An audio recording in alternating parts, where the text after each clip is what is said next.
మిగతా వివరాలు చూస్తే టాలీవుడ్ హీరో వరుణ్ సందేశ్ భార్య వితికా షేర్ ఆత్మహత్య యత్నానికి పాల్పడిందన్న వార్తలు తీవ్ర కలకలం రేపాయి. ఆసుపత్రిలో ట్రీట్మెంట్ తీసుకుంటున్నట్టుగా సోషల్ మీడియాలో వితికా ఫోటో ప్రత్యక్షం కావడంతో పుకార్లు షేర్లు చేశాయి. అయితే నిద్ర సరిగా పట్టకపోవడం వల్ల టాబ్లెట్స్ వేసుకున్నారని, డోసు ఎక్కువ కావడంతో ఆసుపత్రిలో చేరాల్సి వచ్చిందని చెప్పుకొచ్చింది వితిక. వరుణ్ సందేశ్తో ఏడాది క్రితం వివాహం జరిగిందని, తమది ప్రేమ వివాహమని, భర్త అత్తమామలతో సంతోషంగా ఉన్నారని ఎన్టీవీకి చెప్పింది. కొన్నాళ్లు యుఎస్లో ఉన్న తర్వాత ఇటీవల ఇండియాకు తిరిగి వచ్చామని చెప్పిన వితిక ఇంట్లో ఎలాంటి సమస్యలు లేవంటోంది. అయితే నిద్ర పట్టకపోతే అన్ని టాబ్లెట్స్ ఎందుకు వేస్తున్నారన్న దానికి మాత్రం సమాధానం లేదు.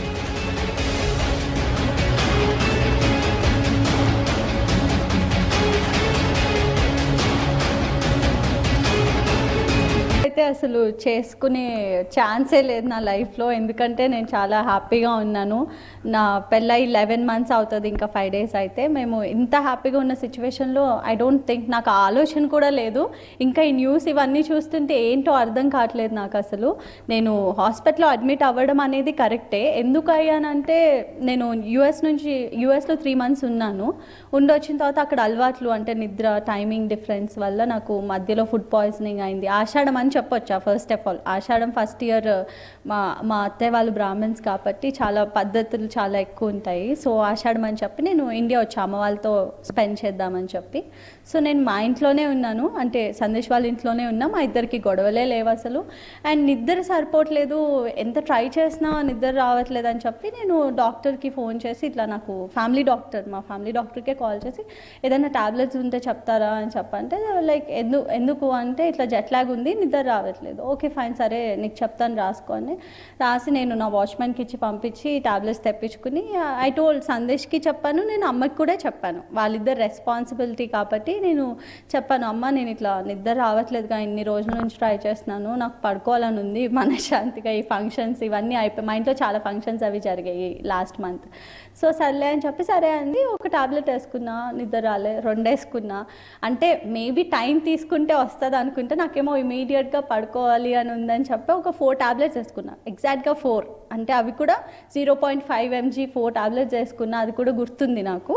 అండ్ బై 12 నేను పడుకుని పోతే అమ్మకి చెప్పాను కదా, షీ రిమెంబర్, గుర్తుంది. అరే ఇది పొద్దున్న 6ంటికి ఫోన్ చేస్తుంటే నేను ఎత్తట్లేదు, డోర్ ఓపెనే ఉంటుంది. మా ఇంటి డోర్ నేను ఎప్పుడు లాక్ అయ్యాను, ఎందుకంటే బయట వాచ్మెన్ ఇంకా మా పని అమ్మాయి ఉంటారు.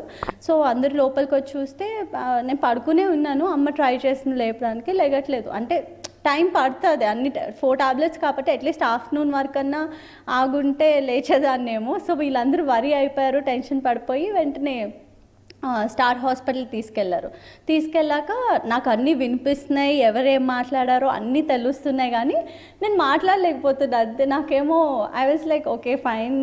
వాళ్ళు అడిగారు ఎన్ని వేసుకున్నావు ఏంటి అంటే, ఏం చెప్పలేకపోతున్నాను. So they did stomach wash చేశారు. అది క్వైట్ కామన్, ఎన్ని ఉన్నాయో తెలియక ఏం మత్తున్నా పోతుంది కదా అని చెప్పి స్టమక్ వాష్ చేశాక నేను బై 1:30 2 o'clock అలాగా మెలకు వచ్చింది నాకు. మెలకు వస్తే మా ఫ్యామిలీ డాక్టర్ వచ్చారు. ఏంటి ఇంటికి వెళ్ళిపోతావంటే, వెళ్ళిపోతాను, బాగానే ఉన్నాను అంటే, సర్లే లేదు ఈరోజు ఉండు, నీకు సిలెన్స్ ఎక్కితే కొంచెం ఉన్న మత్తంతా దిగిపోద్ది, రేపు పొద్దున్న డిశ్చార్జ్ చేస్తా. నిన్న ఈవినింగ్ మా ఫ్రెండ్స్ వచ్చారు. మా ఫ్రెండ్స్ ఆ ఫోటో ఏదైతే లీక్ అయిందో ఆ ఫోటోతో పాటు ఇంకా ఒక 10 ఫోటోలు ఉంటాయి, గ్రూప్ ఫొటోస్.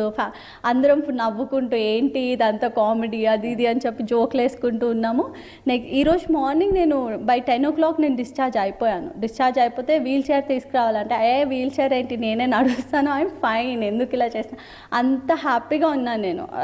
ఏంటి పడుకున్నందుకు ఇంత ఇష్యూ చేస్తే, ఏదో సినిమాల్లో చూపిస్తారు కదా డ్రామా, ఇదంతా. సందేశ్ అయితే అసలు ఏంటి ఇవన్నీ అని చెప్పి నవ్వుకున్నాం, అంత బాగానే అయిపోయింది. అండ్ ఈరోజు డిన్నర్ చేద్దామని బయటకు వచ్చాను నేను. ఇంకా మా ఫ్రెండ్స్ అందరూ కలిసి మాదాపూర్లో డిన్నర్ చేద్దామని బయటకు వస్తే పిన్ని ఎవరు నాకు ఫస్ట్ ఫోన్, నా బెస్ట్ ఫ్రెండ్ ఫోన్ చేసి, ఏంటి నువ్వు సూసైడ్ అటెంప్ట్ చేసావని న్యూస్ వస్తుంది. నాకు ఫస్ట్ నవ్వుకుని తర్వాత సందేశ్కి ఫోన్ చేసి, ఇట్లా TV9లో చాలా ఛానల్స్లో న్యూస్ వస్తున్నాయంట అంటే, సరే వరి అవ్వద్దు, రిలాక్స్ అవ్వు అంటే సరే అని చెప్పి ఇంకా చాలా కాల్స్ వచ్చేస్తున్నాయి. అంటే సందేశ్ వాళ్ళ తాతయ్య గారు చాలా పెద్ద రైటర్, జీడిగుంట రామచంద్రమూర్తి అంటే అందరికీ తెలుసు. ఆయన వెరీ అంటే మా ఫ్యామిలీస్లో చాలా ఓల్డ్ పీపుల్ ఉన్నారు 70+ అండ్ ఇలాంటి న్యూస్ అంటే ఎలా రాస్తున్నారంటే వరుణ్ సందేశ్ వితికా షేరు పెళ్లి వివాహం వల్ల గొడవల వల్ల ఆవిడ సూసైడ్ అటెంప్ట్ చేసింది. ఇవన్నీ బయట జనాలకి ఏం తెలీదు. నాకు ఇట్లా పడుకోవడానికి ఇట్లా టాబ్లెట్ వేసుకున్న హాస్పిటల్కి ఏం తెలియనప్పుడు హ్యాపీగా ఉన్న అమ్మాయి సడన్గా సూసైడ్ చేసుకుంది అన్న ఒక న్యూస్ వెళ్తే నా ఫ్యామిలీ ఏమవ్వాలి, మా రిలేటివ్స్ ఒకటే చోట కాదు కదా, మా వాళ్ళు ఉంది అమెరికాలో కొంతమంది ఉంటారు, భీమవరంలో నా ఫ్యామిలీ అంతా భీమవరంలో ఉన్నారు, మా బాబాయిలు పిన్నులు అందరూ అమ్మ చాలా లో బీపీ వచ్చేసి హాస్పిటల్ తీసుకెళ్లాల్సి వచ్చింది. అంటే ఒక న్యూస్ తెలిసినప్పుడు ఒక క్లారిటీ తెచ్చుకుని ఒక కాల్ అవే. అంటే ఇప్పుడున్న మన సిచ్యువేషన్స్లో ఫేస్బుక్ ట్విట్టర్ చాలా ఉన్నాయి, ఒకసారి ఒక మెసేజ్ పెడితే నేనే రిప్లై ఇచ్చేదాన్నేమో.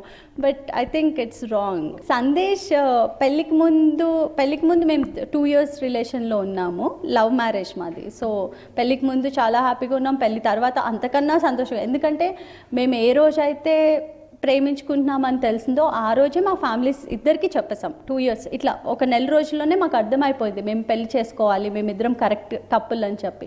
ఎప్పుడైతే మా సోల్స్ కలిసాయో మా ఫ్యామిలీ అందరూ హ్యాపీ. అంటే మాది ఇంటర్ కాస్ట్ మ్యారేజ్, వాళ్ళ ఫ్యామిలీలో ఫస్ట్ లవ్ మ్యారేజ్ మాది అయింది అంత పెద్ద కుటుంబంలో. అంటే వాళ్ళు ఎంత నమ్ముంటే మేమిద్దరం పెళ్లి చేసుకో. అండ్ వేరే రిలేషన్స్ ఇట్లాంటివి అసలు మా లైఫ్లో ఎప్పుడు మా ఇద్దరికే టైం సరిపోవట్లేదు, ఇంకా మూడో మనిషి రావడం ఇట్లాంటివి అయితే అసలు జరగవు.